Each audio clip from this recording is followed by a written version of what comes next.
This short video goes through how to name an organic molecule when you have two functional groups present. Now, before we do that, just a reminder, when you have a particular functional group, what that does is it identifies which homologous series that molecule belongs to, and it also changes the name of the molecule. So if we look at the first column, if we look at the alkanes, there is no functional group present in an alkane, so we can't have a semi-structural formula for the functional group. But the naming convention at the ending is "ane", so the suffix, which means the ending. If we have a look at alkenes, the functional group present is, as we know, the carbon-to-carbon double bond. That's a semi-structural formula of the functional group, and the ending, or the suffix, is "ene". If we go down to something like alcohols, the functional group name is actually hydroxyl, and we can write the semi-structural formula as OH, and we usually put an OL on the end. So the suffix, the ending, is OL. Occasionally, we may put at the prefix, so at the start, hydroxy, and you will see that a little bit later in this video. Now, there are other homologous series in this top table as well, but the ones you need to know for year 11 are the alkanes, the alkenes, the alkynes, the alcohols or alkanols, carboxylic acid, and the esters. The other ones which don't have an arrow next to them, you will get to know them next year. Now if we have a look at this bottom table here, this table shows the IUPAC functional group priorities. So what that means is when you have two functional groups or more than two functional groups in an organic molecule, which carbon that functional group is attached to, which one is numbered the lowest. So what has the highest priority? So the highest priority means the carbon attached to that functional group has the lowest number. So the carbon attached to that functional group has the lowest number. It's the highest priority. So this table is quite useful. Again, we are only looking at the ones we've looked at this year. So that would be the carboxyl functional group, the hydroxyl functional group, the alkenes, so double bonds, alkynes, so triple bonds. Okay, so they're the four you need to be aware for this year in this bottom table, and next year you'll look at the other ones. So what are some other important parts of this table? Well, suffix means the ending, so you'd end it in oic acid, and because the carboxyl functional group from the carboxylic acid has the highest priority, therefore there's no alternative name needed, because it's always going to end in oic acid, and you know that from what you looked at already. If you look at hydroxyl, so the functional group hydroxyl, so that's where you have the OH. The suffix or the ending is usually OL, so for alcohols we're talking about here. But when it is not the highest priority, so for example, you have a carboxyl present as well, when the hydroxyl is not the highest priority, you then need to use the alternative. So you need to use hydroxy. Now, the best way to show you this is with some examples. So let's have a look at two examples. So here we have two questions, and you've been asked to name both of these. So let's look at the first one on the left. This is called a skeletal structure. If you're not very comfortable with how that looks, you can draw in all the carbons and hydrogens. So each point, here, here, here, etc., here, and here, where there's nothing else attached, each point there is a carbon. So you're just expected to know that. So there's a carbon there. I'm going to draw them in. You don't have to draw them in, but just if you're wondering what this actually looks like.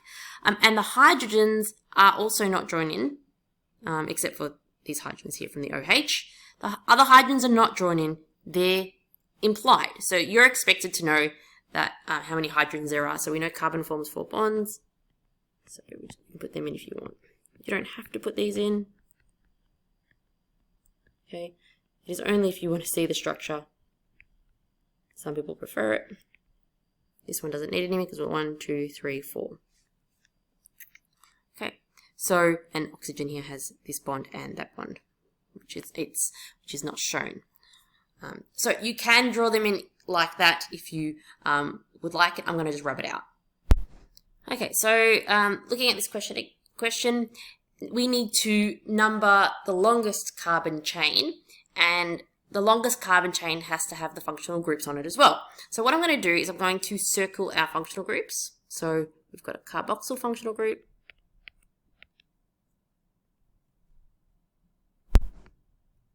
It's a carboxyl functional group. And we've got our hydroxyl functional group. You don't need to circle them, but I'm just circling them to emphasize where they are. Now what we're going to do is we're going to number our longest carbon chain. There's 2 ways we can number it. We can number it from here, 1, 2, 3, 4, and 5. So I'm just numbering all the carbons. Or we could have numbered it the other way, 1, 2, 3, 4, 5. Now the reason why I did number it the other way is because we know, and hopefully remember this from when you looked at carboxylic acids, that the carboxyl functional group always is of carbon number 1. And you can actually see that from this table. The carboxyl functional group has the highest priority. So it's always, this functional group is always on carbon number 1. So we're not going to start number 1 here. We're going to start number 1 here. 1, 2, 3, 4, 5. So this is going to be called our longest chain. It's 1, 2, 3, 4, 5.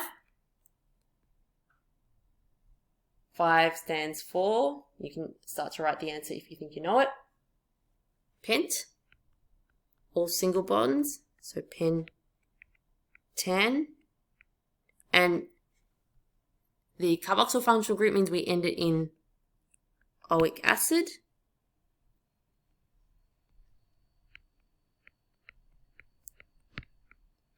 Now we don't need to put the 1 because again, you don't need to put the 1 with carbox when you have a carboxyl functional group because it always comes off number 1. So when you have that functional group. Now the OH though, you do need to say what number that is on because in this case it's on number 3, but the OH or the hydroxyl could have been on number 4. Okay, could have been coming off number 5. So we need to say the number. So 1, 2, it's coming off number 3. You can see that. So because the hydroxyl is a lower priority, we don't use OL, we use the alternative name. So we call this 3-hydroxy